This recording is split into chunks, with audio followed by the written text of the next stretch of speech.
राधे राधे। तो आगे सब लोग अटेंडेंस ले ले। तो जल्दी से अपना नाम कमेंट सेक्शन में लिख के बताओ कौन कौन प्रेजेंट है। तो अपन पढ़ रहे थे मोल कंसेप्ट। उसमें कंसेप्ट बनाते बनाते अपन पहुंच गए हैं एंडिंग वाले पार्ट की तरफ, जिसमें टॉपिक चल रहा है अपना कंसंट्रेशन टर्म। उसका एक लेक्चर अपन ने कल अपलोड किया। उसमें क्या पढ़ा अपन ने? मोलरिटी, मोलैलिटी, मास परसेंट, वॉल्यूम परसेंट, स्ट्रेंथ। ये अपने कल कवर कर दिया। आज अपन इसी को आगे बढ़ाते हैं। आज क्या पढ़ेंगे अपन? आज पढ़ेंगे इसके अंदर mole fraction, normality, number of gram equivalent, ppm, PPB. ये सब टॉपिक कवर करेंगे। तो तरीका अपना सिंपल सा है। पहले बेसिक बेसिक क्वेश्चन करेंगे, समझेंगे उसको, फिर मिक्स वाले क्वेश्चन करेंगे। तो चलो आ जा रहे टॉपिक के ऊपर। तो फर्स्ट टर्म लिखी हुई है यहाँ पे, आज जो पढ़ना वो है क्या है? Mole fraction. फ्रैक्शन तो पता है सर, मोल का फ्रैक्शन। तो सर मोल फ्रैक्शन में मोल का फ्रैक्शन होगा, ऑब्वियसली, सिंपल चीज़ है। तो इसमें देखते क्या है। मोल फ्रैक्शन ऑफ अ कंपोनेंट, कोई भी कंपोनेंट है, अपन क्या बोलते हैं उसको? अपन सॉलिड बोलो या सॉल्वेंट बोलो, जो बोलना है बोलो, ठीक है। इज द रेशियो ऑफ, किसका रेशियो है?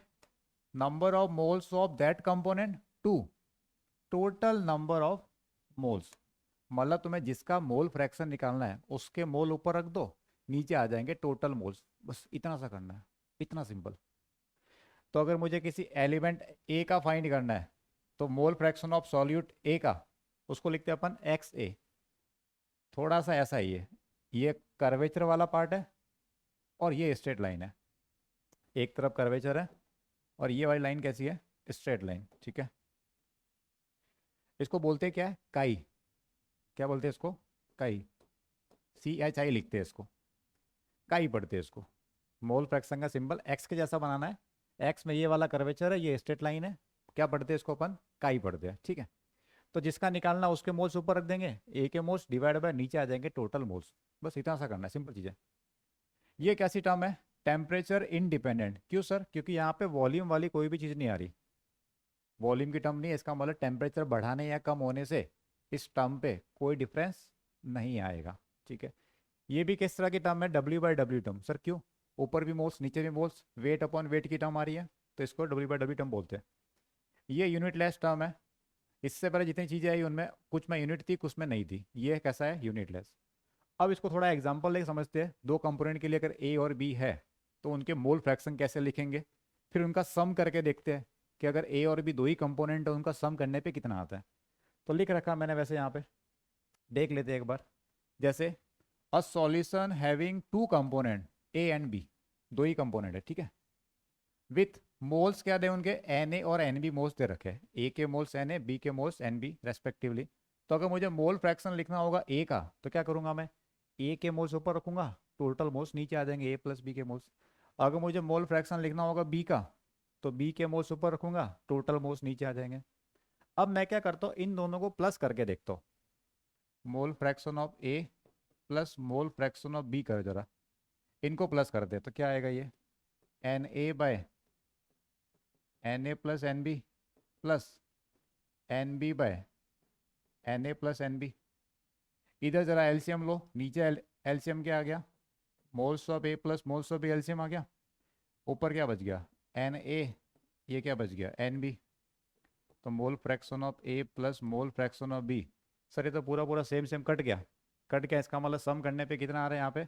मोल fraction of A plus mole fraction of B, sum करने पे कितना आ रहा है? 1।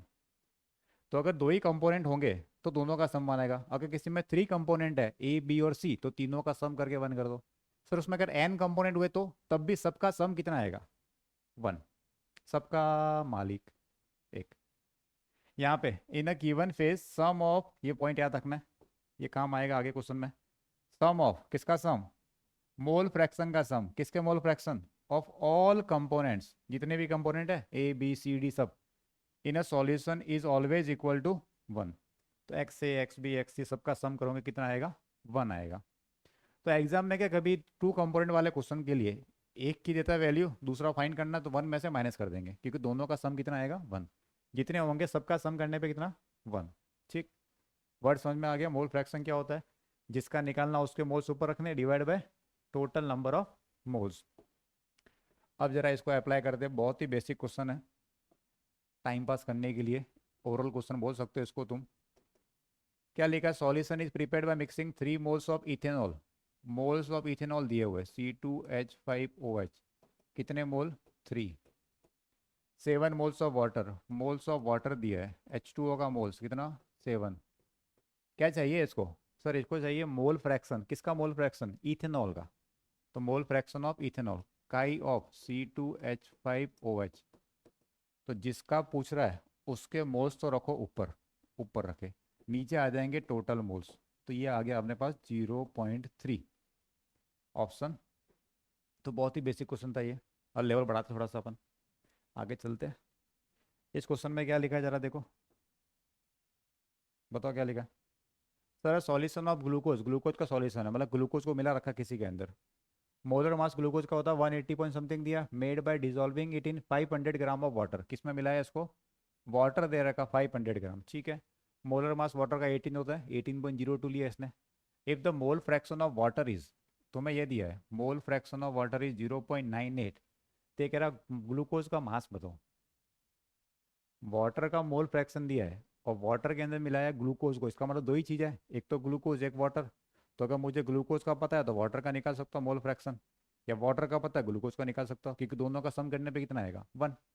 तो मैं क्या करता हूँ, मैं जो मोल फ्रैक्शन है यहाँ पे, उसमें है वाटर का मोल फ्रैक्शन मेरे पास, मोल फ्रैक्शन ऑफ H2O मेरे पास है, वो है 0.98। तो मोल फ्रैक्शन ऑफ ग्लूकोज कितना होगा, C6H12O6। सर 1 में से माइनस कर दो, 1 में से माइनस कर दो, क्योंकि दोनों का मिला के कितना होगा, 1 होगा। Sum of all component is equal to 1। तो 0.98 तो वाटर का था, ये सब्ट्रैक्ट कर दिया अपन ने, 0.02 आ गया। ये मोल फ्रैक्शन आ गया किसका, इसका। अब एक पॉइंट सुनना, अच्छा इसको तरीके तो बहुत सारे हैं, अब मैं कुछ बोल रहा हूँ सुनना। मोल फ्रैक्शन का रेशियो वही होता है जो मोल्स का रेशियो होता है। नहीं समझ में आया, वापस सुनो। टू कंपोनेंट है, उनके मोल फ्रैक्शन का रेशियो वही आएगा जो उनके मोल्स का रेशियो है। कैसे, प्रूव करता हूँ मैं। पीछे आ जाओ एक बार थोड़ी देर के लिए, पीछे देखो, पीछे यहाँ से कर सकते हैं प्रूव। यहाँ से क्या करता हूँ मैं, मोल फ्रैक्शन का रेशियो निकाल रहा हूँ यहाँ से, इन दोनों से। देखना इधर, XA/XB है तो काई, वो x बोल रहे हैं अपन, ठीक। बताओ डिवाइड करो क्या आएगा, XA/XB। तो NA/NA+NB था, डिवाइडेड बाय b की वैल्यू NB/NA+NB। सर ये वाली टर्म कट गई, तो XA/XB कितना आ गया, काई A बाय काई ए, काई A बाय काई B। सर वो आएगा अपने पास NA/NB। अभी थोड़ी देर पहले मैंने यही चीज़ बोली थी, क्या बोला था, मोल फ्रैक्शन का रेशियो वही है जो उनके मोल्स का रेशियो है। इंपॉर्टेंट पॉइंट है, ये काम आएगा, ठीक है, इसको याद रखना। मोल फ्रैक्शन का रेशियो किसके इक्वल है, उनके मोल्स के इक्वल है। तो यार लगा देते हैं अपन इस क्वेश्चन के अंदर, इधर लगाता हूँ मैं, क्या लगाऊँ मैं, मोल फ्रैक्शन का रेशियो किसके इक्वल होगा, किसके इक्वल होगा, मोल्स के इक्वल होगा। मोल फ्रैक्शन का रेशियो मोल्स, मोल के रेशियो के इक्वल होगा। तो रख दो वैल्यू, H2O की वैल्यू, मोल फ्रैक्शन कितना, 0.98 डिवाइड बाय ग्लूकोज का 0.02। अब इनमें से तुम्हें किसी एक का पता है क्या, अगर ग्लूकोज का फाइंड करना है, इसका मतलब वाटर का मास दे रखा है, ध्यान से देखो, वाटर का मास दे रखा है, तो वाटर के मास से अपन वाटर के मोल्स निकाल सकते हैं। तो यहाँ निकालता हूँ मैं, मोल्स ऑफ वाटर, वाटर का मास डिवाइड बाय मॉलिक्यूलर मास 18.02, यह आगे वाटर के मोल्स, क्योंकि मास दे रखा था। अब मैं यहाँ से इन दोनों से क्रॉस मल्टीप्लाई करके मैं निकालता हूँ moles of glucose C6H12O6। Cross multiply करो तो कितना आएगा, ये मोल्स ऑफ वाटर, इससे तो मल्टीप्लाई करेगा ये, एक काम करो यहाँ से पॉइंट हटा दो, तो 2 ऊपर आ जाएगा, 98 नीचे आ जाएगा, यही तो होगा। ध्यान से चेक करो इन दोनों से, moles of glucose cross multiply किया, ये 2 ऊपर आ गया, ये नीचे आ गया, ठीक है। इसकी वैल्यू उठा के रख दो, वो इसको ले आओ यहाँ पे। तो ये तुम्हारे पास आ गया 500 डिवाइड बाई 18 पॉइंट। अच्छा पॉइंट का फर्क पड़ रहा है क्या, ऑप्शन देख लो, ऑप्शन सभी दूर दूर है, तो ये पीछे का 0.2 हटा दो, उसकी ज़रूरत नहीं है, इग्नोर करो उसको। कट लो इसको, 2 से 9 अब क्या करें? वैसे अगर थोड़ा अप्रोक्सीमेशन करना हो तो कर सकते हैं, क्योंकि ऑप्शन सभी दूर दूर है। तो मैं अप्रोक्सीमेशन करता हूँ, जरा देखना इसको। ये है 500, ये 98 इंटू 9 कितना होता है? 98 भी मत लो इसको, तुम इसको 100 ले लो। अरे भाई ये 98 है, उसको 100 मान लो, क्योंकि ऑप्शन दूर दूर दिख रहे हैं मेरे को। तो ये 100, ये 9, तो ये नीचे कितना आएगा? 900 आएगा। चेक कर लो अगर, अरे अप्रॉक्स कर रहा हूँ मैं तो जीरो जीरो कट के 5/9, 5/9 कितना होता है? या अभी मत करो कैलकुलेशन, लास्ट में कर देंगे, चलो अभी छोड़ दो। जब हमको मास निकालेंगे तभी कर देंगे। ये तो आया मोल्स आ गए, ठीक है, इसको रहने दिया ऐसे कैसे। अब निकालते हैं mass of glucose, weight of glucose. तो ये कितना बच गया सर? 500 बच गया इधर आपके, इधर बच गया 9, ये बच गया 98 इंटू, ये तो मोल्स आया है। अरे ये मोल्स है, मास नहीं है, ये मोल्स की वैल्यू है, ठीक है। 2 से कटा 9, 98। अब मोल्स से मुझे मास कैसे निकालना है? तो मॉलिक्यूलर मास से मल्टीप्लाई कर दो। मॉलिक्यूलर मास कितना होता है? 180। तो इनटू कर दिया मैंने 180 से, अब ये आएगा ग्राम के अंदर। अब जरा थोड़ा कट कर लो 9 से, 9 से कट गया, 9 टू ज़ा 18, 20, यही तो आया। अब क्या करें इसको? अब चाहो तो अप्रोक्सीमेशन लगा दो, या चाहो तो पूरा कट कर लो, तुम्हें जैसे सही लगे। मैं एक बार मल्टीप्लाई कर लेता हूँ, कितना आएगा? 5 टू ज़ा 10 और 3 जीरो, 1 2 3, यही आ रहा है। और नीचे आ रहा है मेरे पास 98। अगर मैं इस 98 को 100 ले लूँ, देखो अप्रोक्सीमेशन, इस 98 को मैं 100 मान लूँ, तो 2 जीरो उड़ा दूंगा, तो 100 समथिंग आएगा। 100 के आसपास कौन सा ऑप्शन है? 100 के आसपास ऑप्शन बी, 102 ग्राम। ये हो गया मेरा आंसर, ठीक है, अंडरस्टूड। तो इस तरह के क्वेश्चन एग्जाम में भी आते रहते हैं। चले आगे। इधर क्या पूछा है क्वेश्चन में, जरा पढ़ लो। अब क्या चीज़ें मिक्स हो रही है, देख लो। परसेंटेज बाय मास, m/v, सब इधर के उधर मिक्स होगा, अभी देखना सब मिक्स कर रहे हैं। क्या लिखा है? Aqua solution of potassium carbonate दे रखा है 25%, 25% W/W दिया है, 25% W/W। इसका मतलब अगर 100 ग्राम का सॉल्यूशन है तो 25 ग्राम कौन होगा? पोटेशियम कार्बोनेट, K2CO3, ठीक है। और क्या चाहिए इसको? गिवन दैट मोलर मास दे दिया, ठीक है, अच्छी बात है। वाटर का मास दे दिया, very good. Mole fraction find करना है, मोल फ्रैक्शन के लिए मोल्स चाहिए होंगे, तो मोल्स निकाल देते हैं अपन। चलो इधर आओ, सॉल्व करते हैं। तो पहले तो 25% का मतलब लिख रहा हूँ मैं। 25% वेट बाय वेट, इसका मतलब क्या था बताओ? इसका मतलब है 25 ग्राम सॉल्यूट, और यहाँ पे सॉल्यूट कौन है? K2CO3। और 100 ग्राम कौन है? सॉल्यूशन। सॉल्यूशन कौन है यहाँ पे? सॉल्यूशन सॉल्यूशन है हाँ, पानी के साथ मिलाई हुई चीज़, और क्या। 100 ग्राम कौन है? सॉल्यूशन, ठीक है। अब यह सॉल्यूशन के अंदर सॉल्वेंट कौन है? सॉल्वेंट बताओ, सॉल्वेंट कौन है? एक्वस लिखा है, एक्वस मतलब पानी। तो एक काम करते हैं अपन, अपन निकाल देते हैं मास ऑफ वाटर, निकाल देते हैं। तो कैसे निकालोगे? 100 में से माइनस कर दो, तो वो आएगा सर 75 ग्राम। 75 ग्राम क्या है मेरे पास? मास ऑफ वाटर, ठीक है। अब काम हो जाएगा अपना इजी से। बताओ मोल्स, बताओ K2CO3 के। एक तो चाहिए moles of K2CO3, potassium carbonate. तो मोल्स निकालने के लिए मास चाहिए होगा, तो मास तो अपने पास आ गया 25, डिवाइड बाय मॉलिक्यूलर मास कितना है बताओ? मोलर मास कितना है? 138.2, 138.2।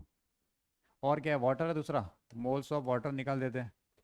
वाटर के मोल्स, तो वाटर का मास चाहिए 75 ग्राम, डिवाइड बाय वाटर का मॉलिक्यूलर मास दे रखा है 18.02, वही 18 ही होता है। ये मोल इसके, ये मोल इसके। कोई और चीज़ नहीं है क्वेश्चन के अंदर, देख लेते हैं। Aqua solution of potassium carbonate 25% weight by mass दे रखा है, मोलर मास दिया है अपने को, ठीक है। वाटर का मास दिया है, मोल फ्रैक्शन फाइंड करना, ठीक है। चलो लगा दो फॉर्मूला। तो मोल फ्रैक्शन किसका फाइंड करना है बताओ? K2CO3 का। तो जिसका फाइंड करना है उसके मोल्स तो रखो ऊपर, ये ऊपर रख दिया मैंने, 25/138.2, उसके मोल्स रखे ऊपर। नीचे क्या आएगा? नीचे आएंगे टोटल मोल्स दोनों के मिला के। तो 25/138.2 प्लस 75/18.02, इसको तो हटा ही दो, अगर ऑप्शन में ज़्यादा कोई डिफरेंस नहीं आ रहा हो तो। थोड़ा पास में दिख तो रहा है वैसे, लास्ट में हटा देंगे इसको। बट फिर भी इसको तो मुझे लगता नहीं कि फ़र्क पड़ना चाहिए। कितना है ये, 416 है, ये 456 है। ठीक है, चलो बाद में करते हैं इसको, थोड़ा सिंपल करके लिखते हैं इसको। मेरे ख्याल से कैलकुलेशन में तुम्हारे ऊपर छोड़ देता हूँ।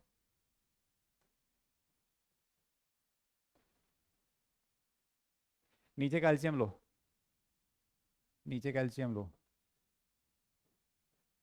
ये क्वेश्चन का थोड़ा कैलकुलेशन बेस्ड हो गया क्योंकि ऑप्शन क्लोज में आ गए यहाँ पे। नीचे एलसीएम ले लो, कितना आएगा, 138.2 मल्टीप्लाई बाय 18.02, ऊपर मल्टीप्लाई कर दो, 25 इंटू 18.02 प्लस इधर क्रॉस मल्टीप्लाई किया 75 इंटू 138.2। तो पहले इनका मल्टीप्लाई करो, सम करो। अब देखो यहाँ पे सिर्फ कैलकुलेशन है तो ये वाला पार्ट मैं तुम्हारे ऊपर छोड़ रहा हूँ। देखो अगर सिंपल कैलकुलेशन होती तो मैं खुद कर लेता, सिंपल होती तो मैं खुद कर लेता। सिंपल मेरे को लग नहीं रही है, टाइम लगेगा इसके अंदर, इसलिए मैं तुम्हारे ऊपर छोड़ रहा हूँ। ठीक है, बात दूसरी है कि अप्रॉक्सीमेशन में लगा नहीं सकता यहाँ पे, क्योंकि ये जो ऑप्शन दिख रहे हैं मेरे को दो, वो दोनों पास पास में दिख रहे हैं, इसलिए अपन रिस्क नहीं लेगा। तुम्हारे ऊपर है, प्रैक्टिस करो मल्टीप्लाई डिवाइड करने की। हालांकि ऐसा एग्जाम में नहीं आएगा कि इतना क्लोज ऑप्शन मिले, ये बाय मिस्टेक हो गया, ऐसा क्वेश्चन बन गया मेरे से कि ऑप्शन पास में आ गए। बाकी एग्जाम में इतना क्लोज वाला ऑप्शन नहीं देता कभी वो, क्योंकि एग्जामिनर का पर्पज़ तुमसे मल्टीप्लाई डिवाइड करना नहीं होता। सुन लो अच्छे से, उनका पर्पज़ है कि तुम ये अप्लाई कर सकते हो कि नहीं कर सकते। मेन कंसेप्ट चेक करना होता है एग्जामिनर का पर्पज़। अब यहाँ पे तो सिर्फ मल्टीप्लाई डिवाइड करना है, इसमें तो कोई है नहीं। तो मेन चीज़ यहाँ पे है, तो ऐसा एग्जाम में क्वेश्चन अगर बाई चांस आ भी जाए तो उसको कुछ टाइम के लिए होल्ड पे रखो, उस टाइम पे मत करो, क्योंकि इसमें करते करते तुम्हें लग जाएगा 1 मिनट का टाइम, फुल स्पीड से करोगे तब भी 1 मिनट सिर्फ कैलकुलेशन के लिए देना वर्थ नहीं है। हाँ, पेपर पूरा अटैम्प हो जाए, फिर लास्ट में तुम आए हो तब इसको करो कि हाँ सर अब पेपर अटैम्प हो गया, टाइम बचा है, अब क्या करूँ मैं, तब इस पे ऐसे क्वेश्चन करो जहाँ पे तुम्हें टाइम लग रहा था। ठीक है, तो अभी वाला काम क्या है, ये पीछे का 0.2 तो हटा ही दो, इधर का 0.02 इसको हटा दो, फिर कर दो। तो ये मैं तुम्हारे ऊपर छोड़ रहा हूँ। ठीक है, आंसर क्या हो सकता है इनमें से आ जाए, देख लेना करके। कंसेप्ट सिखा रहा हूँ मैं तुम्हें, कैलकुलेशन में तुम्हारे ऊपर जोड़ रहा हूँ, क्योंकि अप्रोक्सीमेशन मुझे लग नहीं रहा कि लगना होगा यहाँ पे।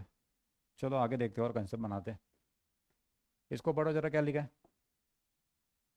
Aqueous solution of sodium chloride, molar mass दिया हुआ है, कंसंट्रेशन दे रखी है। अच्छा, मोलरिटी आ गई, और मिक्स हो रहा है question. Mole percentage by mass का मोल फ्रैक्शन, अब मोलरिटी को मोल फ्रैक्शन से सब मिक्स होंगे, चिंता मत करो। नहीं होंगे तो अपन खुद कर लेंगे मिक्स। क्या लिखा है बताओ। मोलर मास तो पता है सोडियम का है 58.44, ठीक है। कंसंट्रेशन कितनी है, 3 कैपिटल M, इसको देखते हैं। कंसंट्रेशन है 3M, इसका मतलब 3 कैपिटल M का मतलब बताओ। इसका मतलब इसके अंदर है 3 मोल है सॉल्यूट के, 3 मोल सॉल्यूट। सॉल्यूट मतलब यहाँ पे कौन है, NaCl। Dissolve in 1 litre, 1 litre का मतलब 1000 ml। ml लिखो कि लीटर लिखो, ml लिखते तो 1000 ml सॉल्यूशन। 1 लीटर होता है, 1000 ml लिख दिया मैंने, इसका मतलब इतना था, इस खाली 3M का मतलब। ठीक है, अब आगे चलते हैं। डेंसिटी तुम्हें दे रखी है, डेंसिटी किसकी है, वो सॉल्यूशन की है, तो डेंसिटी सॉल्यूशन की दे रखी है। तो डेंसिटी ऑफ सॉल्यूशन कितनी है, 1.12 ग्राम पर ml। तो मैं इन दोनों से, मेरे पास सॉल्यूशन का वॉल्यूम है, सॉल्यूशन की डेंसिटी, तो मास निकाल देता हूँ मैं। मास ऑफ सॉल्यूशन कैसे निकलेगा बताओ। मास क्या होगा, डेंसिटी इंटू वॉल्यूम, इन दोनों का मल्टीप्लाई करो तो वो आ जाएगा 1120 ग्राम। अरे इन दोनों का मल्टीप्लाई कर दो, 1000 इंटू 1.12, तो 1120 ग्राम, ये आ गया मेरे पास सॉल्यूशन का मास। ठीक है, बट अपन को चाहिए क्या, मोल फ्रैक्शन के लिए चाहिए सॉल्यूट और सॉल्वेंट। सर ये तो सॉल्यूशन आया, सॉल्वेंट का है, तो वन निकाल देते हैं अपन, वेट ऑफ सॉल्वेंट। कैसे निकलेगा, weight of solution minus weight of solute. मैं तुम्हें कंसेप्ट कैसे बना देता हूँ, कैलकुलेशन होगी तुम कर देना। सॉल्यूशन का वेट तो ये 1120 माइनस सॉल्यूट, सॉल्यूट कितना है, तो सॉल्यूट है 3 मोल, तो 3 इंटू 1 मोल का मास कितना है, NaCl के 1 मोल का मास कुछ समय दे रखा है 58.44, तो 3 इंटू 58.44। ये सॉल्यूशन का मास था, सॉलिड के मोल्स थे मेरे पास, तो मोल्स को मल्टीप्लाई कर दिया मोलर मास से, टोटल मास आ गया मेरे पास इतने ग्राम, ये है ठीक। अब जरा एक काम करते इसका मल्टीप्लाई कर देते साइड में, 58.44 को 3 से मल्टीप्लाई कर लेते, कितना आ रहा है, 4 3 जा 12, 12 और 13, 1 बच गया, 8 3 जा 24, 25 2 बच गया, 5 3 जा 15, 16 7, तो यह आ रहा है मेरे पास 175.32। अब इस 1120 में से माइनस कर दो इसको, 1120 में से 175.32 को करो माइनस जरा, तो ये आ गया 8 6, इधर कितना हो गया 4, फिर ये 1 बच गया तो 4 9, मेरे तो आ रहा है ये, फिर वहाँ पे चेक कर लेते हैं, 8 4 10 6 7 8 9 10 9 10 7 11, चलेगा। ये आ गया मेरे पास 944.68 ग्राम, ये आ गया सॉल्यूट। अच्छा सॉल्यूट कौन है इसके अंदर बताना जरा, सॉल्यूट कौन है, क्योंकि ध्यान से देखा होगा तो एक्वस लिखा है मतलब पानी, तो ये क्या दिया तुम्हें, ये दिया वेट ऑफ H2O। अब आगे वाला काम तुम कर देना, मैं तुम्हारे ऊपर छोड़ रहा हूँ, मोल्स निकाल दो इसके, मोल्स ऑफ H2O, तो ये तो आ गया इसका मोलर मास, सॉरी ये तो आ गया इसका गिवन मास डिवाइड बाय 18, ये आ गया वाटर के मोल्स। अब क्या करोगे मोल फ्रैक्शन निकालने के लिए बताओ, NaCl का मोल फ्रैक्शन निकालना है, मोल फ्रैक्शन ऑफ NaCl, ऊपर क्या आएगा बताओ, ऊपर किसके मोल्स लिखो, सर ऊपर से आएंगे मोल्स ऑफ NaCl और नीचे आएंगे टोटल मोल्स, मतलब NaCl के प्लस H2O के, तो NaCl के मोल तो क्वेश्चन में स्टार्टिंग में दे दिया अपन को 3 मोल, तो ये तो आ गया सर 3, ये आ गया 3 प्लस इसकी वैल्यू वो वहाँ से उठा कर रख दो, 944.68 डिवाइड बाय 18। अब इसको सॉल्व कर देना तुम, ये तुम्हारा आगे वाला कैलकुलेशन वाला पार्ट है, तो मैं तुम्हारे ऊपर छोड़ रहा हूँ, क्योंकि प्रैक्टिस तुम्हें भी करनी पड़ेगी, अगर अप्रॉक्सीमेशन लग जाए तो लगा देना, नहीं लगे तो कोई दिक्कत नहीं है, एग्जैक्ट कर देना। यहाँ पे जितने क्वेश्चन बने हैं उस सब में डेटा पास पास में दिख रहा है मेरे को, तो तुम्हें एग्जैक्ट करना पड़ेगा, ठीक। चले आगे, कंसेप्ट सीख गए। फिर नेक्स्ट हमें अपनी नॉर्मेलिटी, नॉर्मेलिटी ये काम आएगी अपने पास, एक और चैप्टर पढ़ेंगे तब वहाँ पे, वो है रेडॉक्स रिएक्शन, ये उससे लिंक होती है नॉर्मेलिटी, ज़्यादातर क्वेश्चन उसके वहाँ से कनेक्ट होकर क्वेश्चन आते हैं। वहाँ एक पढ़ेंगे लॉ ऑफ केमिकल इक्विवेलेंस, तो लॉ ऑफ इक्विवेलेंस के अंदर भी इसका यूज आएगा, और जितने भी टाइट्रेशन के क्वेश्चन है, टाइट्रेशन रेडॉक्स में पढ़ते हैं, उसके अंदर ये काम आने वाला है, तो अभी अभी ये पढ़ लेते हैं इसको, ताकि वहाँ अपने वापस दोबारा पढ़े तो ईजी लगे अपने को, हाँ सर ये अपने को आता है। नॉर्मेलिटी डिफाइन कैसे करते हैं उसको देख लेते हो, तो normality is number of gram equivalent, sir ये क्या चीज़ है अभी रुको बता दो, number of gram equivalent of solute dissolve in 1 litre of solution, मतलब ग्राम इक्विवेलेंट को वॉल्यूम से डिवाइड करना है, ये इसका फॉर्मूला है जो तुम्हें याद रखना है, तो number of gram equivalent divide by volume of solution. अब तुम लगा सर ग्राम इक्विवेलेंट क्या चीज़ है या उसको कैसे फाइंड करेंगे, उसको फाइंड करने का ये फॉर्मूला लिखा है, किसी के भी ग्राम इक्विवेलेंट निकालने हैं तो तुम्हें करना उसका जो मास दिया हुआ है उसको उसके इक्विवेलेंट वेट से डिवाइड करना है।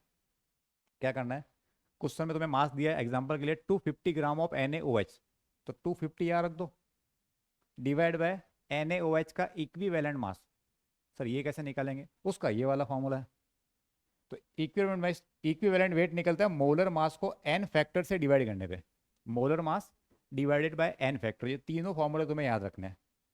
अब तुम बोलेंगे सर ये n फैक्टर क्या है, मैं बता रहा हूँ सब बताऊंगा चिंता मत करो, तो इन सब में जो समझने वाली चीज़ है वो है सिर्फ ये n फैक्टर, क्योंकि मोलर मास तो अपन या तो एग्जाम में दे देगा वो, या अपन ऐड करके निकाल देंगे, तो अगर अपने को n फैक्टर मिल जाएगा तो इससे डिवाइड ये आ जाएगा मेरे पास इक्विवेलेंट वेट, इसको मैं यहाँ रख दूंगा तो ग्राम इक्विवेलेंट आगे, इसको मैं यहाँ रख दूंगा तो वॉल्यूम आ जाएगा, तो इन सब में सबसे इंपॉर्टेंट चीज़ है वो n फैक्टर है, तो अगर किसी का n फैक्टर निकाल दोगे तो अपना काम हो जाएगा।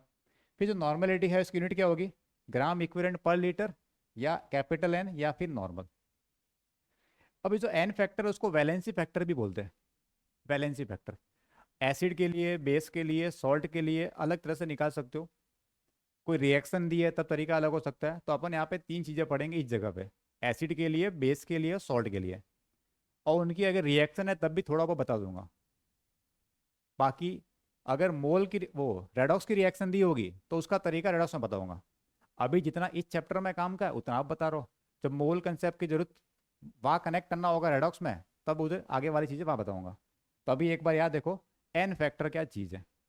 तो किसी भी सब्सटेंस का एन फैक्टर क्या होता है? It is the number of moles of electron lost और gain by one mole of substance. तो किसी रिएक्शन में एक मोल सब्सटेंस कितने मोल इलेक्ट्रॉन को लॉस कर रहा है या गेन कर रहा है, वो नंबर होता है एन फैक्टर। थोड़ा थोड़ा तुम्हें लग रहा होगा हाँ सर कुछ इलेक्ट्रॉन जा रहे आ रहे हैं, उनका नंबर वन मोल के रेस्पेक्ट में, ठीक है, अभी एग्जांपल कराऊंगा। और the number of moles of H plus और OH माइनस आयन एक्सेप्टेड और provided by one mole of substance. अगर रिएक्शन एसिड बेस वाली है ऐसी कुछ, तो कितने H प्लस वो दे रहा है, या कितने OH दे रहा है, या कितने H प्लस गेन किए, या कितने OH गेन किए। मतलब H प्लस के जाने या आने से OH के जाने या आने से कितना चेंज आ रहा है, उनका नंबर। कि दो H चले गए तो दो हो गया उसका एन फैक्टर। सर दो OH आ गए तब भी एन फैक्टर टू। सर एक H प्लस चला गया एन फैक्टर वन। सर तीन OH आ गए, कुछ भी हो किसी भी तरह से, उनका नंबर। ठीक है। तो अपन क्या करते हैं, इसको समझने के लिए कैटेगरी बना के पढ़ते हैं ताकि तुम्हें इजी लगे। तो पहले एसिड की बात करेंगे, फिर बेस की बात करेंगे, फिर सॉल्ट की बात करेंगे। समझ गए? तो पहला है एन फैक्टर, निकालते हैं अपन एसिड का। सिंपल सा ये तुम्हें याद रखना है, एसिड का एन फैक्टर क्या होगा? Number of replaceable H plus ion. उस एसिड में से कितने H प्लस रिप्लेस हो रहे हैं, वो हो गया तुम्हारा एन फैक्टर ऑफ एसिड। और उसको बोलते हैं अपन क्या है? बेसिसिटी बोलते हैं। देखो एसिड के लिए आता है बेसिसिटी और बेस के लिए आता है एसिडिटी। ठीक है, वर्ड उल्टा अलग से था तुम्हें। एसिड है तो उसके लिए क्या टर्म आएगी? बेसिसिटी। और बेस के लिए एसिडिटी। ठीक, ये वाली नहीं, पेट वाली नहीं, ये अलग चीज़ है। अब एन फैक्टर एग्जांपल लेके समझना। इस HCl के अंदर कितने हाइड्रोजन को मैं रिप्लेस कर सकता हूँ? यहाँ पे कितने एसिडिक हाइड्रोजन है? सर एक है, तो इसका एन फैक्टर हो गया वन। बस इतना सा काम है, सिंपल सा। सर अगर H2SO4 में पूछे तो इसमें कितने एसिडिक हाइड्रोजन है? सर दो, दो H को मैं रिप्लेस कर सकता हूँ, तो ये हो गया दो। बस खत्म, इट्स सो इजी, ऐसे करना था। बट सर अगर रिएक्शन दी हो तो वही डेफिनेशन वही है, रिप्लेसेबल हाइड्रोजन। तो तुम्हें इस रिएक्शन में देखना है कि यहाँ से यहाँ तक कितने H रिप्लेस हुए। अगर एक का चेंज आ रहा है H का, या दो का आ रहा है, या तीन का आ रहा है, जितना भी चेंज आ रहा है वो तुम्हारा क्या हो गया? N factor. एग्जाम्पल देखना, जैसे ये फर्स्ट पार्ट है, चार क्वेश्चन लिए यहाँ पे मैंने ताकि तुम्हें कंसेप्ट अच्छे से समझ में आ जाए। सिर्फ लिखा है H3PO4, कोई रिएक्शन नहीं है, सिर्फ कंपाउंड लिखा है। तो इसमें तीन एसिडिक हाइड्रोजन होते हैं। कितने होते हैं? थ्री। तो इसका जो वैलेंसी फैक्टर आएगा या एन फैक्टर, देखो वैलेंसी फैक्टर भी बोलते हैं और एन फैक्टर भी बोलते हैं, दोनों एक ही चीज़ है। दोनों एक ही चीज़ है। कितना आएगा यहाँ पे H3PO4 में? थ्री। क्योंकि तीनों के तीनों हाइड्रोजन ऑक्सीजन से कनेक्टेड है, तीनों एसिडिक है, तीनों को रिप्लेस कर सकते हैं। एन फैक्टर यहाँ पे आ गया थ्री। इसके दो एसिड और है, H3PO3, H3PO2, उनमें डिफरेंस है, वो बताऊंगा मैं केमिकल बॉन्डिंग के अंदर। ठीक, अभी नहीं बता रहा। जैसे अभी रिएक्शन लिखिए, ये तो रिएक्शन नहीं थी, डायरेक्ट था। तो डायरेक्ट में क्या देखना है? कितने एच को रिप्लेस कर सकते हो, वो हो गया उसका एन फैक्टर है, वैलेंसी फैक्टर। इस रिएक्शन को देखते हैं। तो सर ये H3PO4 था, इससे बना ये। सर इधर मेरे को तीन हाइड्रोजन दिख रहे हैं और इधर सर मेरे को दो हाइड्रोजन दिख रहे हैं। सर तीन थे दो हुए, मतलब एक चला गया, एक को रिप्लेस कर दिया, तो कितना आया इसका वैलेंसी फैक्टर? सर एक। अब समझ में आया? और देखो, और देखो, इसको देखते हैं H3PO4 को, इससे बना प्रोडक्ट क्या है? Na2HPO4 रिएक्शन में। सर यहाँ पे तीन हाइड्रोजन है, सर यहाँ पे एक ही हाइड्रोजन है। सर तीन थे, एक बच गया, दो को रिप्लेस कर दिया, अरे दो चले गए, तो कितना आया वैलेंसी फैक्टर, एन फैक्टर, जो भी रखना तुम्हें? Two. Replaceable H plus ion, समझ रहे हो? हाँ, और देखो, जैसे यहाँ था H3PO4, इससे बन रहा है Na3PO4। सर यहाँ पे तीन हाइड्रोजन, सर यहाँ पे एक भी नहीं है, तीनों के तीनों रिप्लेस हो गए। वैलेंसी फैक्टर कितना? सर अभी यही H3PO का वैलेंसी फैक्टर थ्री भी है, वन भी है, टू भी है, थ्री भी है। तो वो डिपेंड करेगा रिएक्शन कैसी है, तो डायरेक्ट रटना नहीं है। ठीक है, सिर्फ ये लिखा है तो टोटल काउंट करना है, सिर्फ ये लिखा है टोटल काउंट करना है। बट अगर ये किसी रिएक्शन के अंदर है, हो सकता है एक भी आ जाए इसका आंसर, समझ गए। तो रिएक्शन में इस तरह से कंपेयर करते हैं अपन। अंडरस्टूड। आगे चले, कितना हाइड्रोजन रिप्लेस हुआ, ये हो गया एसिड, ये एसिड के लिए एन फैक्टर। बेस के लिए इसका उल्टा कर दो। बेस में क्या होता है, ओ OH होता है। बेस के लिए क्या देखेंगे, number of replaceable OH minus ion, बस यही काम होगा। तो बेस के लिए आता है एसिडिटी। क्या देखते हैं, NaOH में मैं कितने OH को रिप्लेस कर सकता हूँ, बताओ कितने। सर एक ही तो OH है, तो वैलेंसी फैक्टर एन फैक्टर कितना आ गया 1। इसके अंदर मैं कितने OH रिप्लेस कर सकता हूँ, सर 2, तो ये आ गया 2। बस इतना ही था। अब सर रिएक्शन दी हो तो देख लेते हैं इसको। जैसे इसके 4 पार्ट किए क्वेश्चन नंबर 6 में। सर अगर सिर्फ कंपाउंड दिया, रिएक्शन नहीं लिखी, सिर्फ कंपाउंड के अंदर कितने OH है वो काउंट कर लो, कितने OH को रिप्लेस कर सकते हैं, वो हो गया इसका वैलेंसी फैक्टर बोलो या एन फैक्टर बोलो, दोनों एक ही चीज है। तो एल्यूमिनियम हाइड्रोक्साइड का सिर्फ इतना लिखा है तो इसका मतलब 3 हो गया उसका एन फैक्टर। अब इस रिएक्शन को देखते हैं। सर इस रिएक्शन के अंदर रिएक्टेंट था, ये प्रोडक्ट था, यहाँ पे 3 OH थे, 2 बच गए, एक OH को रिप्लेस कर दिया। अरे यहाँ से यहाँ जाने पे एक OH चला गया, तो कितना आया valency factor, sir 1। Replaceable OH।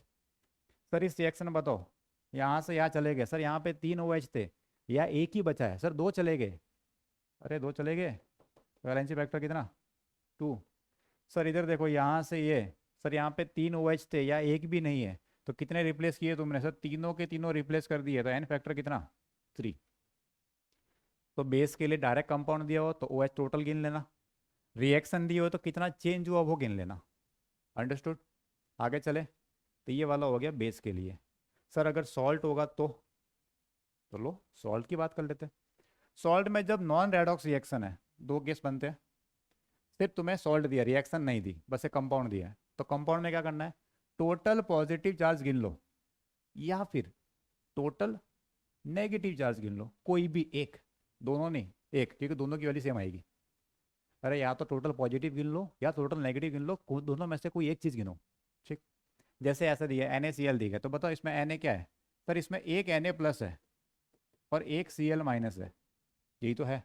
Total Na plus कितना होगा, टोटल पॉजिटिव गिनो बस, मैं तो पॉजिटिव गिनूंगा क्योंकि मैं हमेशा पॉजिटिव देखता हूँ, क्योंकि गलतियाँ कमियाँ सब में है, मेरे में भी है, औरों में भी है, तुम में भी शायद हो। तो गलतियाँ सब में होती है, नेगेटिव चीज़ें सब में होती है, क्या देखना आपने को, पॉजिटिव चीज़ें, फोकस ऑन पॉजिटिविटी। हो सकता है तुम्हें उसमें कुछ चीज़ें खराब लगे कि सर आपको ऐसे पढ़ाना चाहिए, ये चीज़ होनी चाहिए, ये चीज़ सही नहीं है, लग सकता है। फोकस क्या करना तुम्हें, क्या अच्छा पढ़ाया मैंने उस पर। मैं सभी अच्छा पढ़ाता हूँ, कोई दिक्कत वाली बात नहीं है। NaCl में एक Na पॉजिटिव है, बताओ वैलेंसी फैक्टर कितना, सर टोटल पॉजिटिव चार्ज 1। देखो ये एक नंबर है, प्लस माइनस कुछ नहीं होता कि सर +1 -1 ऐसा कुछ नहीं होता। वैलेंसी फैक्टर एन फैक्टर सिर्फ नंबर है, नंबर के आगे साइन नहीं लगाते। ठीक। सर CaCl2 में बात करते हैं। सर CaCl2 में Ca पे होता है +2 चार्ज और 2 है यहाँ पे Cl माइनस, तो टोटल पॉजिटिव गिनो तब भी 2 या टोटल नेगेटिव गिनो तब भी 2। मैं तो भाई पॉजिटिव देखता हूँ, टोटल पॉजिटिव चार्ज 2, वो हो गया वैलेंसी फैक्टर। इधर बात करते हैं Al2SO पर होल थ्राइस में, बताओ सर यहाँ पे 2 तो एल्यूमिनियम के आयन है और 3 है सल्फेट के आयन, यही तो है। अरे इसमें 2 एल्यूमिनियम है, 3 सल्फेट है, एक एल्यूमिनियम पे +3 चार्ज है, तो 2 पे कितना होगा, प्लस का 6। हेलो, अरे एक पे 3 है, 2 पे कितना होगा, 2 लिखा ना आगे, तो कितना आया वैलेंसी फैक्टर। अब कुछ बच्चे बोलेंगे नहीं सर इससे बताओ, अरे भाई इससे देख ले, एक सल्फेट पे कितना है, सर -2, सल्फेट कितने हैं, 3, 3 2 6। ठीक। Na3PO4 में बताओ सर, सर 3 तो है सोडियम के आयन और एक है फॉस्फेट का आयन, तो एक सोडियम पे +1 है, सोडियम कितने, 3, तो वैलेंसी फैक्टर या एन फैक्टर कितना, 3। फॉस्फेट को देख लो तब भी 3 है, एक फॉस्फेट है, एक पे -3, 3। ठीक है, ये कब देना, जब सब कंपाउंड दिया हो, आयनिक कंपाउंड। ठीक। सर अगर रेडॉक्स रिएक्शन दी होगी तो उसको पढ़ेंगे रेडॉक्स में, कहाँ पढ़ेंगे, रेडॉक्स वाले चैप्टर के अंदर। अभी इसका अपने इस जगह काम नहीं है। ठीक है, रेडॉक्स में जब पढ़ेंगे लॉ ऑफ इक्विवेलेंस, तब इसको अपन डिस्कस करेंगे कैसे फाइंड करना है। तो अभी के लिए जरूरत भी नहीं है अपने को, सही टाइम पे बता दूंगा मैं। तो ये हो गया एसिड का, बेस का और सॉल्ट का एन फैक्टर निकालना। अब एन फैक्टर आ गया तो अब डिवाइड करके तुम आगे वाला काम कर सकते हो। ठीक है, वापस देख लो, पीछे आ जाओ एक बार, ये चीज़ कहाँ गई, ये एन फैक्टर आ गया, मोलर मास तो निकाल सकते हो आराम से, तो उससे क्या आ गया मेरे पास, इक्विवेलेंट वेट। ग्राम इक्विवेलेंट निकालना होगा तो गिवन मास को इक्विवेलेंट वेट से डिवाइड कर लो, और normality gram equivalent by volume. अभी इसमें मैं क्वेश्चन करवा रहा हूँ, इसलिए इसको जल्दी से देख लो, फॉर्मूले याद कर लो, ताकि क्वेश्चन करते वक्त तुम्हें अच्छा लगे, कंफर्टेबल लगे। चलो क्वेश्चन आ गया तुम्हारे पास, जरा पढ़ के देखो क्या लिखा है, क्या फाइंड करना है इसके अंदर बताओ। What is the normality of sulfuric acid prepared by dissolving 4.9 gram of acid in enough water to make 250 ml of solution? Solution दी है सर, नॉर्मेलिटी की चाहिए नंबर ऑफ ग्राम इक्विवेलेंट, वही चाहिए सर। ग्राम इक्विवेलेंट निकालने के लिए चाहिए mass upon equivalent mass. Sir equivalent mass निकालने के लिए चाहिए molar mass divide by N factor, तो मतलब एन फैक्टर सबसे पहले निकालेंगे अपन। बताओ इसके अंदर H2SO4 दिया है क्या? तो H2SO4 का एन फैक्टर कितना होता है बोलो। सर यहाँ पे रिएक्शन नहीं हो रही क्योंकि डिजोल्व किया है, और रिएक्शन नहीं हो रही तो इसका मतलब टोटल H गिन लो, टोटल रिप्लेसेबल हाइड्रोजन सर कितने, दो। तो यहाँ पे आ गया मेरे पास एन फैक्टर आ गया 2, दो H है उसको मैं रिप्लेस कर सकता हूँ। अब निकालते हैं अपन इसके अंदर क्या, इक्विवेलेंट मास। इक्विवेलेंट मास लिखो या वेट लिखो एक ही बात है, कैसे निकालेंगे, मोलर मास को, मोलर मास को एन फैक्टर से डिवाइड करके। मोलर मास कितना सर, ये 98, तो मोलर मास 98, उसको डिवाइड कर दो एन फैक्टर 2 से, ठीक है। ये मोलर मास ये दे रखा है, ये देख लो, एन फैक्टर अपने निकाल दिया, कितना आया ये सर, ये आ गया अपने पास 49, ये आ गया इक्विवेलेंट मास, ठीक। अब क्या चाहिए अपने को, क्या चाहिए, नंबर ऑफ ग्राम इक्विवेलेंट, वो निकालो। नंबर ऑफ GEQ लिखा, ठीक है, मैं ग्राम इक्विवेलेंट को लिखा GEQ, समझ जाओगे कैसे आएगा। ऊपर आता है गिवन मास, क्वेश्चन में दिया हुआ मास कितना है, क्वेश्चन में कितना दिया 4.9 ग्राम, 4.9 ग्राम क्वेश्चन में दिया, डिवाइड बाय इक्विवेलेंट मास 49, ये 4.9 क्वेश्चन में दिया था, वो 49 इसका इक्विवेलेंट मास डिवाइड कर दिया, ये कितना आया सर, ये आ गया 0.1 ग्राम इक्विवेलेंट, ये क्या आ गया 0.1 ग्राम इक्विवेलेंट। GEQ लिख दो या सिंपली EQ लिख दो, बात एक ही है, ठीक। अब क्या निकालना है, नॉर्मेलिटी। अब लगाओ नॉर्मेलिटी का फॉर्मूला, तो नॉर्मेलिटी के लिए ऊपर क्या आएगा, number of gram equivalent sir 0.1, नीचे क्या आएगा, volume in litre, volume in litre, volume किस में दिया है, ml में दिया है, तो चेंज करो इसको, तो सर 250 डिवाइड बाय 1000 कर दो, ये लीटर में आ गया, बस तो सॉल्व कर दो। सर ये तो है 1/4, 4 चला जाएगा ऊपर, तो सर ये हो गया 0.1 इंटू 4, 0.4 कैपिटल N, है क्या ऑप्शन, हाँ सर ऑप्शन बी। तो ये होता है नॉर्मेलिटी फाइंड करने का तरीका, पहले एन फैक्टर निकालेंगे, इक्विवेलेंट मास, ग्राम इक्विवेलेंट, फिर नॉर्मेलिटी। तो ये 4 स्टेप तुम्हें फॉलो करना है हमेशा, जब भी इस तरह से क्वेश्चन आए तो। आगे चले नेक्स्ट पार्ट की तरफ, क्या लिखा है इसके अंदर, क्वेश्चन नंबर 8 में क्या लिखा है बताओ। नॉर्मेलिटी दी है 0.5 नॉर्मल, ठीक है sir. Prepared if the solution, volume दे रखा है 4 litre, how many gram of NaOH, अब मास पूछ रहा है तुम्हें। एक काम करते हैं, नॉर्मेलिटी और वॉल्यूम की हेल्प से अपन निकालते हैं ग्राम इक्विवेलेंट। तो नॉर्मेलिटी का फॉर्मूला क्या था बताना जरा, नॉर्मेलिटी का फॉर्मूला, तो नॉर्मेलिटी था number of gram equivalent divide by volume किसका, सॉल्यूशन का, किस में, लीटर में होना चाहिए। तो इससे अपन निकालते हैं number of gram equivalent, number of GEQ। तो सर नॉर्मेलिटी 0.5 मल्टीप्लाई कर दो लीटर से, कितने लीटर है 4, तो सर ये आ गया अपने पास 2, ये आ गया ग्राम इक्विवेलेंट, ठीक है सर। बट सर मास चाहिए अपने को, तो एक काम करते हैं ग्राम इक्विवेलेंट का लगा देते हैं फॉर्मूला। तो क्या होता है ग्राम इक्विवेलेंट का फॉर्मूला, सर ये निकलता है मास या वेट एक ही बात है, divide by equivalent mass. Equivalent mass बोल सकते हो, इक्विवेलेंट वेट बोल सकते हो, मास और वेट में केमिस्ट्री में कोई डिफरेंस नहीं होता। ये कितना 2, सर इक्विवेलेंट वेट तो दे दिया इसने, वेल एंड गुड, अच्छी बात है, उधर भेज दो, ये तुम्हारा आंसर आ गया। फिर mass of NaOH, mass of sodium hydroxide, ये 2, इसको मल्टीप्लाई कर दो इसके इक्विवेलेंट वेट से, कितना है सर 40, कितना होगा सर ये 80 ग्राम, ये तुम्हारा आ गया। इतना NaOH अपन ने डिजोल्व किया है ताकि उससे 0.5 नॉर्मल 4 लीटर के अंदर बन जाए, अंडरस्टूड। आगे चले और प्रैक्टिस करें। ये ज़रा देख लो क्या लिखा है इसके अंदर। सर ये दिया 5% W/V, वो W/V मतलब वॉल्यूम, ml के अंदर किसका, कैल्शियम क्लोराइड का। तो पे एक काम करते हैं 5% का मीनिंग लिखते हैं अपन तो सबसे पहले। ये जो 5% W/V है इसका मीनिंग क्या होता है। सर इसका मीनिंग होता है 5 ग्राम कौन है, सॉल्यूट। सर यहाँ सॉलिड कौन है, सर यहाँ है CaCl2, यही तो है कैल्शियम क्लोराइड।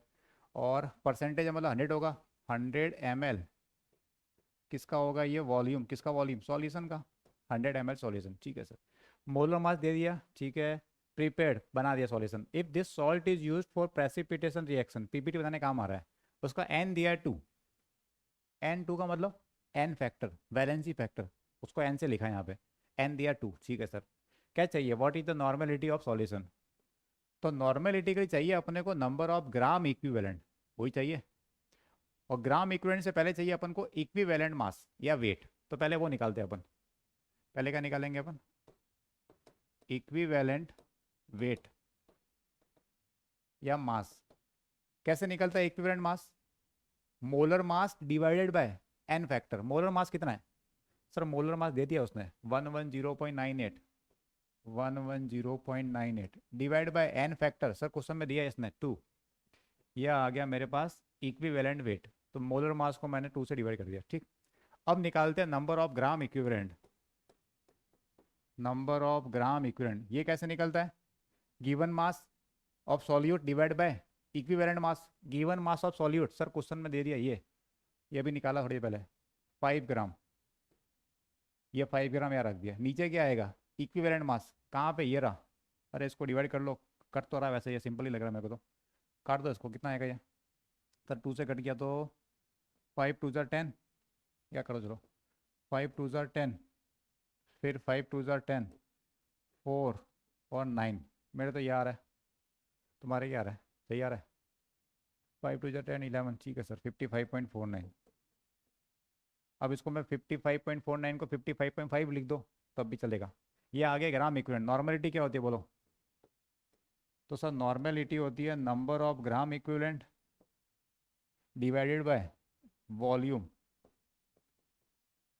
वॉल्यूम किस में, लीटर में, ये वॉल्यूम किस में दिया है, सर ये ml में दिया है, तो 100/1000 कर दो, ये आ गया लीटर में। अब सॉल्व कर दो, वो तुम्हारा फाइनल आंसर है। कितना आ रहा है बता जरा, ये 5/55 पॉइंट, ये 49 दिक्कत दे रहा है, 5 लिख दे रहा है उसको, ठीक है, 49 को 50 लिख दिया मैंने, 50 लिख दिया। ये कितना हो गया सर, 1000 चला गया ऊपर, 100 आ गया नीचे। अब क्या करें सर, ये सब पॉइंट और ये हटा दो यहाँ से, थोड़ा सिंपल कर दो। वैसे कैलकुलेशन सिंपल लग रही है मेरे को तो, और मुझे सिंपल लग रही है तो मैं कर लेता हूँ फिर इसको। नॉर्मेलिटी, नॉर्मेलिटी बताओ कितना आएगा, ऊपर आ गया सर 5। एक काम करो ना सर, 1 2 1 2, ये तो कर सकते हो। ऊपर बच गया 5 और 0 50, 5 और 0 50 बच गया, ठीक है। नीचे क्या बच गया 55.5। अरे वो पॉइंट के बाद वाला जीरो हटा सकते हो, कोई दिक्कत नहीं है। अब क्या करो उसको, तुम एक काम करो, इसको जीरो हटा दो, तो 500/555, तो सर 5 से कट रहा है ये, 100/111, 100/110, 11 को मान लो 110, तो 10/11 कितना होगा, 0.9 समथिंग होगा। तो मुझे एक ही जगह दिख रहा है यहाँ पे 0.9 समथिंग। अरे ये इसको 100 को ऐसे मान लो, 100 है, इसको 110 मान लो, तो 10/11 कितना होगा, 11 से 10 को डिवाइड करो, कितना जाएगा, 9 टाइम्स 99, तो वो 9 वाला एक ही ऑप्शन है यहाँ पे, 0.9 वाला, वही तुम्हारा आंसर है। ठीक है, तो अपना आंसर क्या आएगा, 0.90 नॉर्मल। देखो ऑप्शन दूर दूर होने पे कोई दिक्कत नहीं है अप्रोक्सीमेशन की, ऑप्शन इसमें से सब दूर दूर है, लेकिन अगर एग्जैक्टली पॉइंट के बाद सेकंड थर्ड डिजिट सेम दिख रही है तो फिर करना पड़ेगा, तो वहाँ कैलकुलेशन करनी पड़ सकती है। आगे चले, क्या लिखा है इधर, ये वॉल्यूम है, इसको मिक्स किया है, क्या चाहिए फाइनल सॉल्यूशन। ऐसे क्वेश्चन अपन कल किए, कल अपन ऐसे 2 3 वैरायटी के क्वेश्चन किए। कल का लेक्चर तुमने देखा है तो तुम कर सकते हो, ये तुम आराम से कर सकते हो। नॉर्मलिटी ऑफ फाइनल पूछा है तो टोटल ग्राम इक्विवेलेंट नीचे टोटल वॉल्यूम, ट्राई करके देखो आ रहा है कि नहीं आ रहा, तो तुम कर सकते हो, मेरे को पता है। मैं करूँ उससे पहले तुम कर लो, 250 ml है, 0.8 नॉर्मल। तो एक तो है 250 ml 0.8 नॉर्मल, इसको मिक्स किया है, किसका Na2CO3 को मिक्स किया किसके साथ में, टू नहीं सॉरी 750 ml और 0.4 नॉर्मल, सेम कंपाउंड है। What is the normality of final solution, इनको मिला के फिर बनाया नया सॉल्यूशन। तो एक काम करते हैं, पहले अपन इससे निकालते हैं ग्राम इक्विवेलेंट, कितने आ रहे हैं, इससे निकालते हैं ग्राम इक्विवेलेंट, वो कितने आ रहे हैं।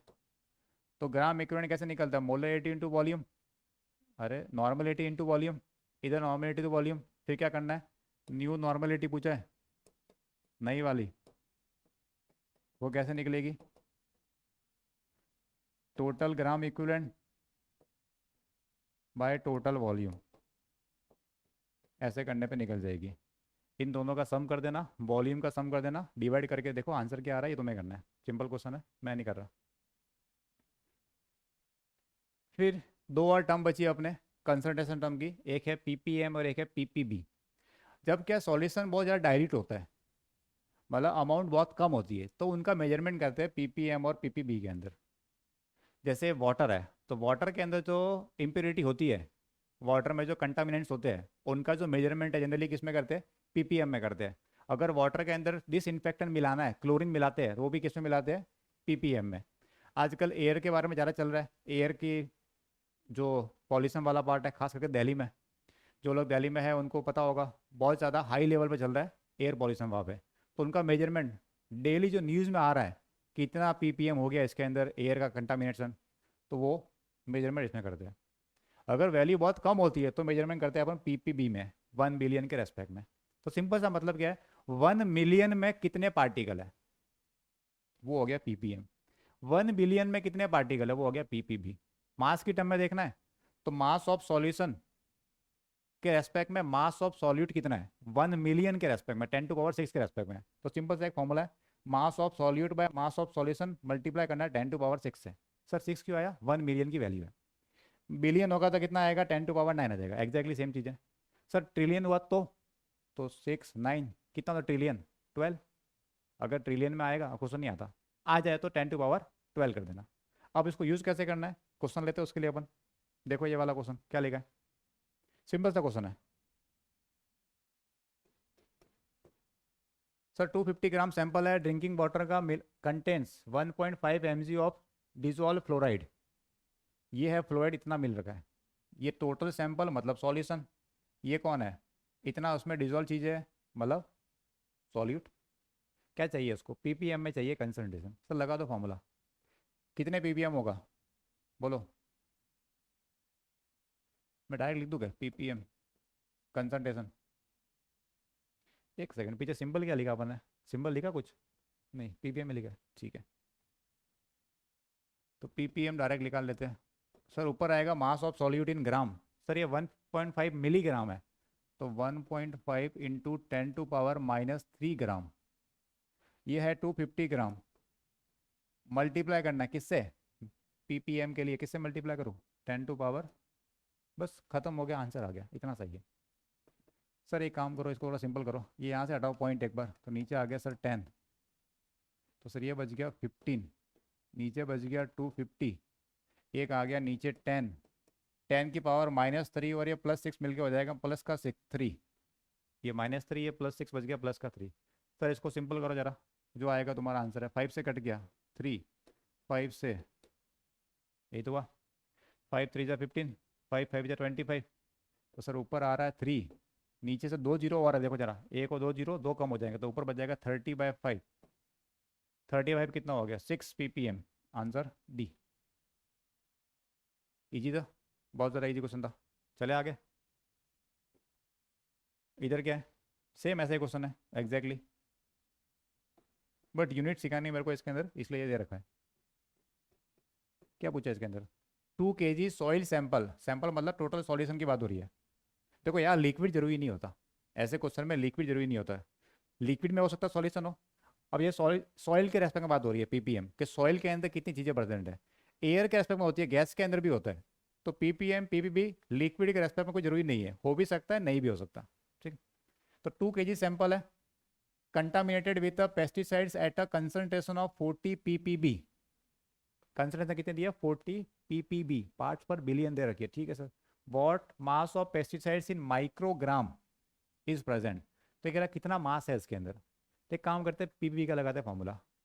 पीपीबी का लगा दो फॉर्मूला, पार्ट्स पर बिलियन। ऊपर क्या आएगा? मास ऑफ सॉल्यूट, जो तुम्हें फाइंड करना है। नीचे क्या आता है? Mass of solution, mass of solution into 10⁻9। Sir 9 क्यों लिखा? अरे क्वेश्चन में क्या दिया रखा है? पीपीबी, पार्ट्स पर बिलियन, तो नहीं आएगा फिर यहाँ पे। सर ये कितना पीपीबी है? सर ये 40 पीपीबी है। मास सर मेरे को फाइंड करना है सॉल्यूट का, मास ऑफ सॉल्यूट मेरे को फाइंड करना है। सर सॉल्यूशन कितना है? ये रहा 2 kg। तो kg को मैं ग्राम में चेंज करता हूँ पहले तो 2000 ग्राम इंटू 10⁻9। बस ये तुम्हारा आंसर है। उधर भेजो, इधर भेज लो इसको। सर एक काम करो, 3 जीरो पहले कम कर लो यहाँ से, 3 जीरो कम करते हो जाएगा 6। अब उधर भेजो सर, ये 40 सर इंटू 2, ये आ गया नीचे 10⁻6 ग्राम में। ये है तुम्हारा mass of solute, mass of solute. Sir answer चाहिए इसको माइक्रोग्राम में, तो 10⁻6 क्या होता है? माइक्रो ही तो होता है। हेलो, 10⁻⁻6 ऊपर जाएगा तो इसको ऐसे लिख दो, ये हो गया 80 इंटू 10⁻6 ग्राम। यही तो आया। और इसी को क्या बोलते हैं? इसी को तो बोलते हैं माइक्रो। तो ये हो गया 80 माइक्रोग्राम म्यूजी। ये आ गया मास ऑफ सॉल्यूट। सॉल्यूट कौन है यहाँ पे? पेस्टिसाइड्स। 10⁻6 को क्या बोलते हैं? माइक्रो। है कि ऑप्शन में? हाँ सर, ऑप्शन ए। समझ गए? सीख गए? और करें एक दो क्वेश्चन प्रैक्टिस। चलो और देखते हैं एक दो क्वेश्चन। इधर क्या पूछा है? Maximum permissible limit for a heavy metal in waste water is 0.05 ppm। इतना मिला सकते हो maximum. If 1500 kg of waste water, ये पूरा सैंपल दिया है मतलब solution. What is the maximum mass of heavy metal in gram that is allowed. कितना मिला कितना मिलाया होगा, मतलब मास फाइंड करना है। तो ये क्वेश्चन तुम्हें होमवर्क दे रहा हूँ मैं।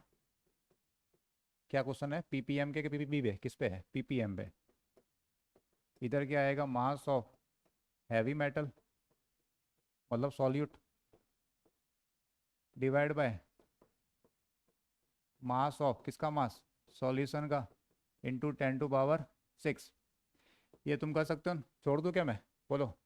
यह आ गया 0.05, ऊपर आ गया मास ऑफ हैवी मेटल। सॉल्यूशन कितना है सर? 1500 kg है, तो 1500 इंटू 1000। और सर ये 1000 कहाँ से आया? सर 1500 था, ये किस में दिया है? केजी में दिया है, ग्राम में रखना पड़ेगा, इसलिए 1000 है इंटू 10⁻6। तो सर 1 2 3 4 5 जीरो तो यहीं पे चले गए, एक बच गया खाली 10। तो चलो अब मैं इतना कर दिया तो मैं ही कर लेता हूँ फिर। 0.05 इंटू एक तो बच गया 15। देखो 3 और 2 जीरो एडजस्ट कर दिया मैंने पहले से। ये मल्टीप्लाई चला गया, नीचे आ गया 10 इज इक्वल टू आना चाहिए मास। जरा चेक कर लेते हैं आंसर आ भी रहा है कि नहीं आ रहा। नीचे आ गया 100। 15 इंटू 5 हो गया 75। तो ये हो गया 75/1000 ग्राम, मतलब 0.075 है क्या? हाँ सर, 0.075। अंडरस्टूड? आगे चले। कहीं पे मिस्टेक अगर बाय चांस हो जाए तो कोई दिक्कत नहीं है, तुम ठीक कर देना। ठीक है? ठीक कैसे करोगे तुम नीचे कमेंट कर देना कि सर यहाँ पे आपने मिस्टेक कर दी है, तो मैं उसको कमेंट को हाईलाइट कर दूंगा। क्या लिखा? Concentration of a pollutant is 250 ppb। ठीक है sir, 250 ppb। If 1 kg of this sample is mix with 4 kg of clean sample. इसको मिक्स किया 4 kg क्लीन सैंपल में, ठीक है, मिक्स करने दो, कोई दिक्कत नहीं अपने को। तो what is the concentration of the pollutant in the final mixture. Final mixer की चाहिए कंसंट्रेशन, और किस में चाहिए? वो ppm में। सर ये ppb दिया है, वो चाहिए ppm। अपन को कंसेप्ट आना चाहिए बस, कैसे अप्लाई करना वो अपने आप आएगा। तो मैं पहले क्या करता हूँ, इस ppb के लिए कुछ लगाता हूँ फॉर्मूला पहले वाले केस में, स्टार्टिंग में। बताओ ppb कितना है? पीपीबी। ऊपर क्या आएगा, मास ऑफ, किसका मास, पॉल्यूटेंट का। नीचे क्या आएगा, सैंपल 1 kg मतलब 1000 ग्राम, मल्टीप्लाई किससे करो बोलो, 10 टू पावर बी है, बी ध्यान से देखो, पीपीबी तो 9 से, किस में दिया था ये, पीपीबी में दिया, 10 टू पावर 9 से। इसको पहले मास ऑफ पॉलीटेंट को फाइंड करते हैं कितना आ रहा है। ये कितने पीपीबी था, 250 था ये किसके इक्वल था, ये था 250, ठीक। बताओ मास ऑफ पॉलीटेंट कितना आया, मास ऑफ पॉलीटेंट। सर 250 तो ऐसे कैसे, सर ये इसके 3 जीरो और इसके 9 जीरो को एडजस्ट कर दो तो ये आएगा 10 टू पावर, ऊपर आएगा 6, नीचे ले आओ उसको। तो नीचे मतलब मल्टीप्लाई में, या नीचे लिखो चलो, नीचे आ गया, मैं ऊपर लिख दे रहा हूँ 10 टू पावर -6 ग्राम। इतना आ रहा है मेरे पास मास ऑफ पॉलीटेंट, ठीक। अब क्या किया, 4 kg क्लीन वाटर को ऐड कर दिया। अच्छा, क्लीन वाटर मिलाने से क्या इसकी वैल्यू पे कोई चेंज आएगा, बोलो। नहीं सर, ये नहीं, चेंज नहीं आएगा, ये वही रहेगा, ठीक है। अब चाहिए इसको क्या, फाइनल मिक्सचर के अंदर concentration of pollutant in the final mixture, ठीक है। न्यू पीपीएम कितना है अब, तो कैसे निकालेंगे, नया वाला चेंज करना है। ऊपर चाहिए मास, मास तो सर बोरा, मास है 250 इंटू 10 टू पावर -6, ये मास आ गया। नीचे क्या आएगा, सॉल्यूशन का मास, सॉल्यूशन कितना हो गया सर, 1 kg क्या 4 kg, दोनों नहीं है। 1 kg पहले था, 4 kg बाद में मिला है, अब होगा 5 kg हो गया। कितना हो गया, 5 kg। तो 5000 इंटू 10 टू पावर 6। सर ये 6 क्यों आया, क्योंकि अब ये मिलियन की बात कर रहा है, अरे पीपीएम चल रहा है यहाँ पे, ठीक। बस तो ये तुम्हारा आंसर है फिर। सर ये इसको इसको उड़ा दो आप, गया है तो। सर एक काम करो, यहाँ से ये जीरो भी उड़ा दो आप। अब सर 5 से कट करो तो 5 5 जा 25 और नीचे आ गया 100। तो 100 बाय सर मेरे आ रहा है 0.05 पीपीएम, सही लिखा है। अरे 5 से काटा 25, 5 से आ गया 100, 0.05 पीपीएम। समझ गए, इजी था, कंफर्टेबल हो क्वेश्चन में। तो पीपीएम पीपीबी ऐसे क्वेश्चन है। चलो एक दो क्वेश्चन और करते हैं, फिर आगे चलते हैं अपन।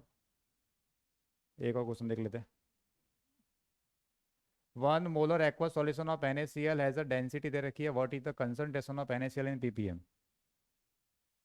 सर मोलरिटी दी है, पूछ रहा पीपीएम है, इंटरलिंक, इंटरकनेक्शन। तो एक काम करते हैं सर, इसका मतलब क्या वो लिख देते हैं, 1 m का मतलब क्या वो लिखते हैं अपन तो, 1 कैपिटल M वही लिखा है। इसका मतलब क्या होता है सर, इसका मतलब है 1 मोल सॉल्यूट। सर सॉलिड कौन है इसके अंदर, NaCl, ठीक है सर। और 1 लीटर, 1 लीटर मतलब 1000 ml, वो किसका है, वो किसका है सर, सॉल्यूशन का है। इसका मतलब ये होता है, ये मैंने लिख दिया। सर ये डेंसिटी दी है इसने, ठीक है, अच्छी बात है। सर डेंसिटी किसकी है ये, सर सॉल्यूशन की डेंसिटी है। तो सॉल्यूशन की डेंसिटी है, सॉल्यूशन का वॉल्यूम है, तो क्या सॉल्यूशन का मास निकाल सकते हो। हाँ सर, इन दोनों को यूज़ करके अपन सॉल्यूशन का मास निकाल सकते हैं, मास ऑफ सॉल्यूशन। तो डेंसिटी और वॉल्यूम का मल्टीप्लाई कर दो तो सर आ गया 1040 ग्राम, यही तो आएगा, मल्टीप्लाई कर दो 1000 इंटू ये 1040 ग्राम, ठीक है सर, मास आ गया। अब क्या चाहिए, what is the concentration of NaCl ppm, लगाओ फॉर्मूला, कितने पीपीएम है ये बोलो।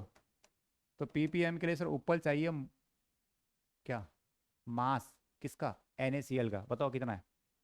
सर NaCl तो 1 मोल है, तो 1 मोल का मास कितना होता है, 1 मोल का मास कितना होता है, जितना क्वेश्चन में दिया होगा 58.44, ये आ गया ऊपर, ये आ गया मास ऑफ सॉल्यूट।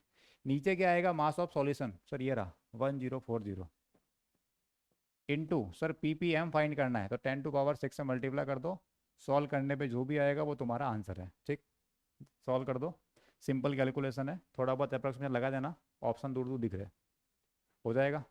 आगे चले, तो ये मोलरिटी को ऐसे डील करना है। देखो सबके फॉर्मूले बना सकते हो तुम आपस में इंटरलिंक करके, तो इतने सारे फॉर्मूले हो जाएंगे तुम याद नहीं कर पाओगे कि मोलरिटी से नॉर्मलिटी फाइंड करना, उससे डेंसिटी फाइंड करना, फिर ये वाला वो वाला। अपन तो बेसिक तरीके से करते हैं हर क्वेश्चन, और इस तरीके से जितने क्वेश्चन पॉसिबल है, जितने बना सकते हो सब हो जाएंगे क्वेश्चन। बस तुम्हें बेसिक कंसेप्ट पता होना चाहिए। कंसेप्ट को क्लियर करने के लिए बहुत सारे क्वेश्चन करा दो।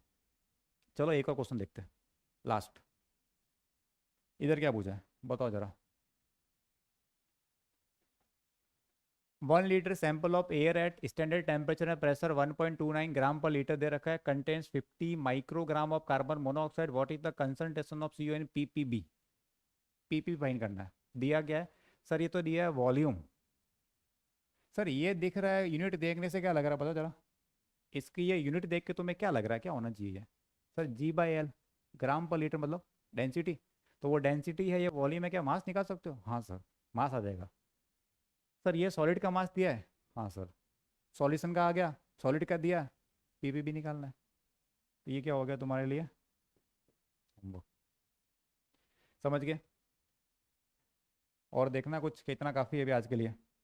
तो आज के लिए इतना काफ़ी है। तो ये 10 कंसंट्रेशन टर्म्स थी, हर एक चीज़ अपन ने सिस्टमेटिक तरीके से समझ ली। फिर भी तुम्हें अगर कोई दिक्कत हो तो तुम कमेंट कर देना कि सर ये इस जगह प्रॉब्लम आ रही है, अपन उस पर और क्वेश्चन कर देंगे। तो क्वेश्चन अपने पास खूब सारे हैं, मेरा आईपैड पूरा भरा पड़ा है क्वेश्चन से, दुनिया भर के क्वेश्चन है, तुम क्वेश्चन करते हुए थक जाओगे, इतने सारे मेरे पास क्वेश्चन है।